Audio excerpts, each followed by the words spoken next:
తెలుగు అని ప్రేక్షకులు నమస్కారం. నేను మీ ప్రశాంత్ గుండియాల.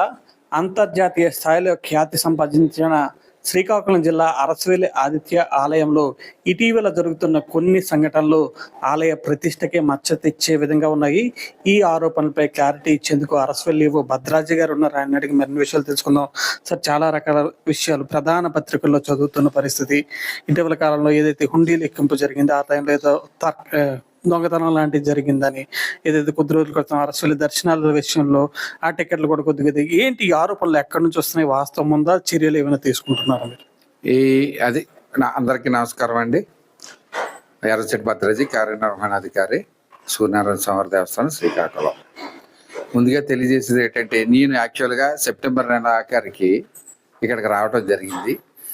హుండీల లెక్కింపు కార్యక్రమంలో మీరు తెలుగు వన్ ఈ ఛానల్ నుంచే ఆ రోజుని మీరు మా లెక్కింపు కార్యక్రమంలో మీరు ఇక్కడికి విచ్చేయటం, మమ్మల్ని ఇంటర్వ్యూ చేయటం, అలాగే మరి అక్కడ మీరు గతంలో ఎన్నడూ ఏ ఛానల్లో చేయలేనంత విధంగా కూడా మీరు అన్ని యాంగిల్స్లో కూడా మీరు రికార్డ్ చేయటం, అది ఇవ్వటం కూడా జరిగింది. ముందుగా ధన్యవాదాలు తెలియజేసుకుంటున్నాను.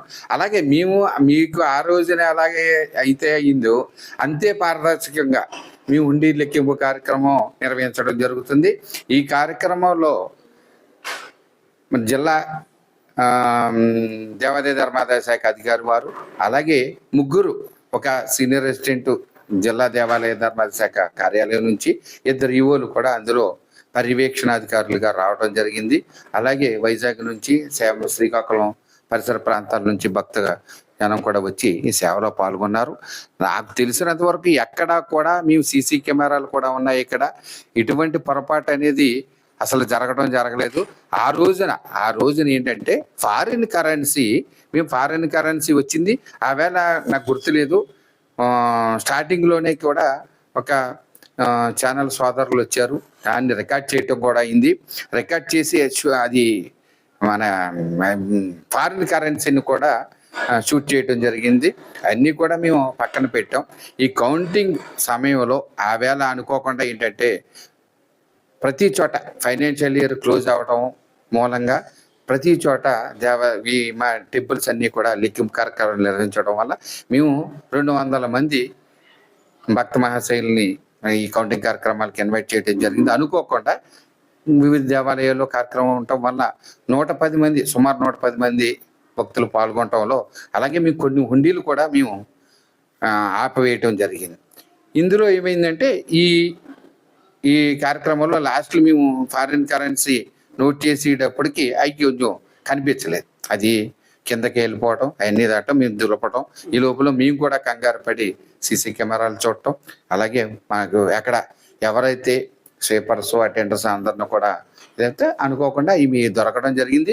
అదే విషయాన్ని కూడా మేము ప్రెస్ నోట్లో మళ్ళీ వెంటనే మేము కూడా నోటు రూపంలో కూడా ఆ కరెన్సీ డీటెయిల్స్ అన్ని కూడా ఇవ్వడం జరిగింది. ఇంకో సార్, దీని గురించి ఒక క్లారిటీ ఇచ్చారు. విదేశీ కరెన్సీకి ఏవో ఇత్తడి చెంబుల్లో డబ్బులు ఇస్తే అది ఎవరో మహిళ బయటకు తీసుకెళ్లి తిరిగి వచ్చింది అన్నది కూడా ఒక రకమైన అది పూర్తిగా అవాస్తవం అండి.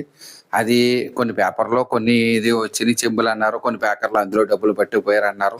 ఇంతమంది ఆఫీసర్స్, ఇంత భక్త జనం, అలాగే మా సెక్యూరిటీ సిబ్బంది, పోలీస్ సిబ్బంది కూడా ఆవేళ మహిళా పోలీసులు 2, ఒక కానిస్టేబుల్, మా పురుషుల కానిస్టేబుల్ కూడా ఇక్కడ డ్యూటీ చేయటం, వాళ్ళు కూడా చివరి వరకు కూడా ఉన్నారు. వాళ్ళు కూడా ముందు మీకు కూడా తెలుసు, ముందుగా కౌంటింగ్ ప్రవేశించేటప్పుడు చెక్ చేయటం, అలాగే లేడీస్ని యాంటీ రూమ్లో తీసుకెళ్ళి చెక్ చేయటం, అలాగే బయటికి తీసుకెళ్ళేటప్పుడు కూడా చెక్ చేయటం జరుగుతుంది. ఈ నేపథ్యంలోనే ఏదైతే చాలా మందికి ఈ వార్తల నేపథ్యంలో ఏదైతే హుండీలో డబ్బులు ఏమంటే ముడుపు మొక్కు దేనితో సమానం. ఈ వార్తల వల్ల కొద్దిగా భక్తుల్లో కొంత సన్నగిల్లడం అనేది పరిపాటుగా ఉంటుంది. అలాంటి భక్తులకి, అరసవెల్లి ఆదిత్యుని భక్తులకి మీరు ఇచ్చే సందేశం ఏంటి, ఏవైనా దీనికి సంబంధించి? గతంలో మీకు ఆవేళ కూడా మీ ఇంటర్వ్యూలో కూడా చెప్పడం జరిగింది.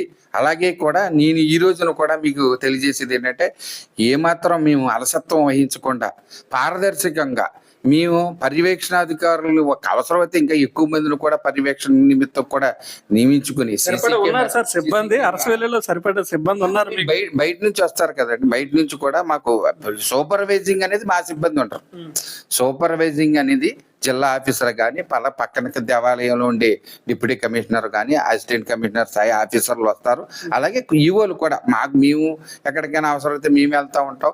అలాగే కూడా మాకు వివిధ దేవాలయం నుండి మా దేవాలయం సూపర్వైజర్ ఆఫీసర్, మా దేవాలయ సిబ్బంది ఉంటారు. సూపర్వైజర్ ఆఫీసర్ బయట ఈ అసిస్టెంట్ కమిషనర్ గారికి వెసులుబాటు ఉంటే ఆయన వెయిట్ చేయటం జరుగుతుంది. లేదనుకుంటే ఆయన నియమించే అధికారి ఎప్పుడు ప్రతిసారి ప్రతి కౌంటింగ్ కార్యక్రమంలో కూడా నియమించిన అధికారి సూపర్వైజింగ్ గా వస్తారు.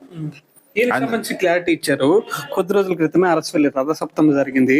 ఆ సందర్భంలో కూడా కొన్ని రకాల వార్తలు వచ్చాయి. అరసవెల్లి ఆలయంలో ఒక సిబ్బంది ప్రైవేట్ వ్యక్తి ప్రభుత్వ వ్యక్తి అన్నది స్పష్టత లేకపోయినా అలాంటి వ్యక్తి ఉన్నారు.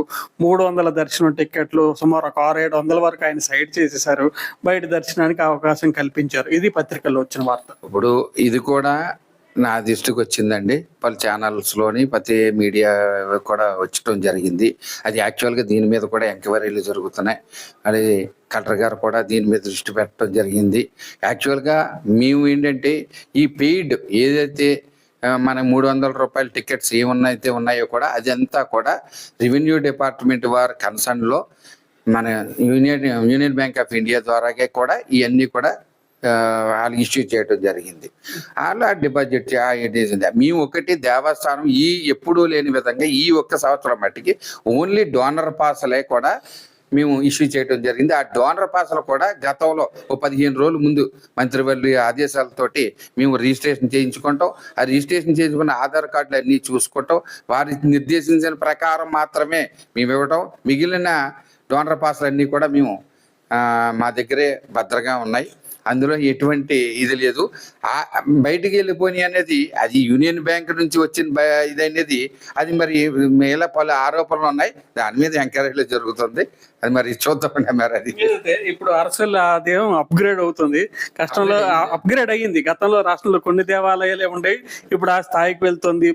ప్రతినిధులు కూడా పెద్ద ఎత్తున నిధులు తెచ్చిస్తున్నారు. ఇలాంటి సందర్భంలో ఇలాంటి ఆరోపణలు ఎలా అనిపిస్తున్నాయి? ఒక అధికారిగా మీరు బాధ్యత తీసుకున్నారు, మచ్చలు వస్తున్న నేపథ్యం. అవునండి, చాలా బాధాకరం. ఎందుకంటే ఇటీవల కాలం సంవత్సరాల క్రితమే ఇది డిప్యూటీ కమిషనర్ స్థాయికి భక్తుల సహకారంతో అలాగే వాళ్ళందరూ కూడా మరి దేవాలయాన్ని దర్శించుకోవటం, వారికి కూడా అన్ని సౌకర్యాలు కల్పించే సంకల్పంతో వివిధ అభివృద్ధి పనుల నిమిత్తం గౌరవ సెంట్రల్ మినిస్టర్ గారు, స్టేట్ మినిస్టర్ గారు, అలాగే ఎమ్మెల్యే గారు కూడా వాళ్ళు పర్యవేక్షణలో మాకు ఇబ్బందికరమైనా సరే కొన్ని ఆర్డర్స్ కూడా మేము కలెక్టర్ గారు కూడా పర్యవేక్షణలో, ఎస్పీ గారు పర్యవేక్షణ ఇమీడియట్గా కొన్ని భక్తులకి మనం పారదర్శకంగా దర్శనం చేయాలి, సులభతరంగా వాళ్ళకి ఏ విధమైన అసౌకర్యం కలగకుండా అందులోకి ఏర్పాట్లు చేయడానికి మేము నిశ్చయించుకుని చాలా తక్కువ టైంలో కూడా అన్ని ఏర్పాట్లు చేయటం జరిగింది. మేము నా ఉద్దేశ ప్రకారం సక్సెస్ అయ్యామని నేను అనుకుంటున్నాను. దీనికి భక్తులు అలాగే మీడియా కూడా ఎంతో సహకారం అందించారు. వారందరికీ కూడా మీ ద్వారా ధన్యవాదాలు తెలియజేసుకుంటున్నాను. మరి రాబోయే కాలంలో కూడా మేము ప్రస్తుతం ఏంటంటే కొన్ని ఆరోపణలు కూడా ఉన్నాయి. మేము కూడా ఏంటంటే ప్రతిదీ ఇక్కడ ఫైనాన్షియల్ అకౌంట్ సిస్టమ్ ఉంది. ఏది కూడా ప్రతి రూపాయి కూడా financial account system free audit అయిన తర్వాతే మేము అన్నీ కూడా సంబంధిత కాంట్రాక్టర్లకు అవుతాయి. కానీ ఎవరైతే మేము ఏమైనా పర్చేస్ ఐటమ్స్ ఏమైనా ఉన్నా కూడా ప్రీ ఆడిట్ అయిన తర్వాత మాత్రమే, నేను వచ్చిన తర్వాత కూడా ప్రీ ఆడిట్ అయిన తర్వాత తప్ప ఏది కూడా మేము డైరెక్ట్గా ఇవ్వటం ఎప్పుడూ జరగలేదు. మా హెడ్ ఆఫీస్లో కూడా మానిటరింగ్ జరుగుతూ ఉంటుంది. అలాగే ఇప్పుడు ఏంటంటే మాకు కొంచెం సమయం కావాలి. ఆ సమయం వచ్చే లోపల తాత్కాలికంగా మీరు చూశారు 250 ఇప్పుడు మేము ఏవైతే తీసేసామో షెడ్లు కొంచెం ఏంటంటే డెవలప్మెంట్ యాక్టివిటీస్కి ఇప్పుడు రాబోయే కాలంలో 100 crores తోటి ప్రసాద స్కీమ్లో సెంట్రల్ గవర్నమెంట్ వారికి ప్రపోజల్స్ పంపడం జరిగింది. మరి గత 15 రోజులు అక్కడ కమిషనర్ గారు కూడా దీని మీద ఇంజనీరింగ్ డిపార్ట్మెంట్తో రివ్యూ జరిగింది. గౌరవ మంత్రివర్యులు కూడా మనం వెయిట్ చేశారు. వారు కూడా కొన్ని రోజుల్లో మేము వస్తాము. అది ఎక్కడ ఏమేమి చేయాలి, ఏమి ఫెసిలిటీస్ ఎమ్యూనిటీస్ ఏం ఏర్పాటు చేయాలని కూడా నిర్దేశిస్తున్నారు ఇంజనీరింగ్ డిపార్ట్మెంట్ తోటి, కలెక్టర్ గారితో కూడా చేస్తూ ఉన్నారు. మేమేంటంటే ఈ లోపల మేము తాత్కాలికంగా ఏ ఒక్క రోజుని కూడా ఇంత ఈ కార్యక్రమాలు చేస్తున్నా కూడా అన్నదానం అనేది ఎక్కడ కొంచెం జరిగిన ఇప్పుడు ఈ షెడ్ నుంచి అక్కడికి మార్చడంలో కొంచెం జరుగుండొచ్చు, భక్తులకు కొంచెం అసౌకర్యం కలిగి ఉండొచ్చు.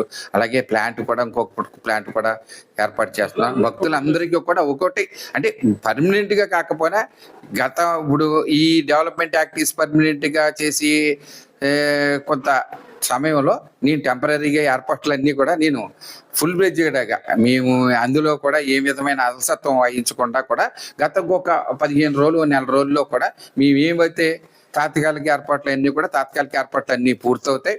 తర్వాత పెద్దలు నిర్ణయించిన ప్రకారం ఇంజనీరింగ్ డిపార్ట్మెంట్ వారు అన్ని చేసిన ప్రకారం శాశ్వతంగా పనులు అన్నీ కూడా భక్తులకి అన్ని వసతులు కల్పిస్తామని ఇది మూలంగా మీ ద్వారాగా తెలియజేసుకోండి. Thank you.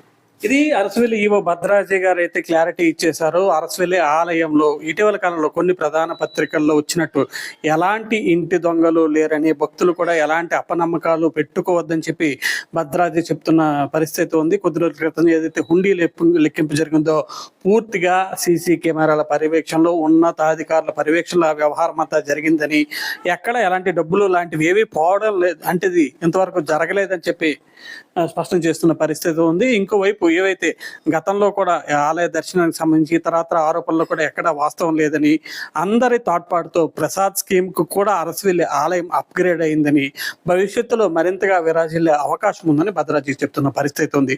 శ్రీకాకుళం జిల్లా అరసవెల్లి క్షేత్రం నుంచి కెమెరా పర్సన్ నాగుతో ప్రశాంత్, తెలుగు వన్ న్యూస్.